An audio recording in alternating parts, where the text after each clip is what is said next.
రేవంత్ రెడ్డి సొంత ఇల్లు కొడంగల్లో రెడ్డి కుంటలో ఉన్నది, FTL లో ఉన్నది. ఫుల్ ట్యాంక్ లెవెల్లో చెరువు లోపల రేవంత్ రెడ్డి ఇల్లు ఉంటుంది. దాన్ని గులగొడతారా ఎవడన్నా? అధికారికి దమ్ముందా ఎవరికన్నా? ఉండదు. ముఖ్యమంత్రికి సిగ్గుందా? నీవు ఇల్లు FTL లో కట్టుకోవచ్చు. మీ అన్న దుర్గం చెరువులో తిరుపతి రెడ్డి FTL లో ఇల్లు ఉంటుంది, దాన్ని కులగొట్టవు. పక్కన హిమాయత్ సాగర్ లో నీ మంత్రి పొంగులేటి శ్రీనివాసరెడ్డి ఇల్లు బఫర్ లో ఉంటది, దాన్ని కులగొట్టవు. నీ చీఫ్ విప్ పట్నం మహేందర్ రెడ్డి ఇల్లు చెరువు మధ్యలో ఉంటది, అది ముట్టవు. కానీ పేదవాడి కాడికి వచ్చేసరికి తేరగా దొరికిండ్రు. వీళ్ళకి ఎవడు మాట్లాడతాడులే, వీళ్ళ కోసం ఏం చేస్తారులే, వీళ్ళతో ఏమైతుందిలే అనుకొని నీ ఇష్టం వచ్చినట్టు నీ అబ్బా జాగీర్ అన్నట్టు 50 మీటర్ల బఫర్ జోను. ఎవరు చెప్పమన్నాడు నేను 50 మీటర్లు? ఏ శాస్త్రీయత ఆధారంగా నిర్ధారించినావు? 50 మీటర్లు ఎక్కడి నుంచి వచ్చింది? గతంలో 7 మీటర్లు ఉన్నది, ఇలా 50 మీటర్లు ఎట్లా అయింది? నీ ఇష్టమా? దయచేసి ఆలోచించండి.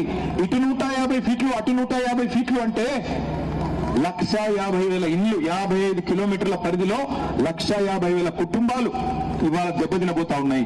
ఒక్క మీ రాజేంద్ర నగర్ నియోజకవర్గంలో 10,000 ఇల్లు కావచ్చు తమ్ముడు కార్తీక్ రెడ్డి చెప్పినట్టు, కానీ వాస్తవానికి 1,50,000 ఇళ్లను 1,50,000 కుటుంబాలను రోడ్డున పాడేసి ఏం సాధిస్తావు రేవంత్ రెడ్డి గారు?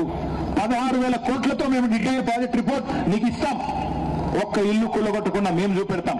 చెయ్యి, దమ్ముంటే నీకు చేతనైతే చెయ్యి.